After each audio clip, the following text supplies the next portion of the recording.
ఈ లోకం అంతా ఒక నాటకంలా అనిపిస్తుంది. డబ్బు, పేరు ఉన్నా మనసులో ఏదో తెలియని వెలితి. ఒక స్నేహితుడి మోసం రవిని పూర్తిగా కుంగదీసింది. నిజమైన ప్రేమ ఎక్కడ దొరుకుతుంది? నిరాశతో ఉన్న రవికి ఒక చర్చి గోడపై ఉన్న ఆ మాటలు ఆశను కలిగించాయి. మనుషులు వదిలిపెట్టవచ్చు, లోకం మోసం చేయవచ్చు, కాని యేసు క్రీస్తు ప్రేమ శాశ్వతమైనది. ఆయన మనందరి కోసం తన ప్రాణాన్ని ఇచ్చి నిరంతరం ప్రేమిస్తూనే ఉంటాడు. ఆ ప్రేమను తెలుసుకున్న రవి తనను మోసం చేసిన వారిని క్షమించాలని నిర్ణయించుకున్నాడు.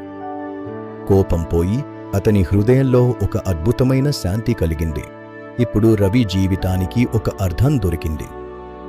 అనాథ పిల్లల సేవలో అతను క్రీస్తు ప్రేమను పంచుతున్నాడు.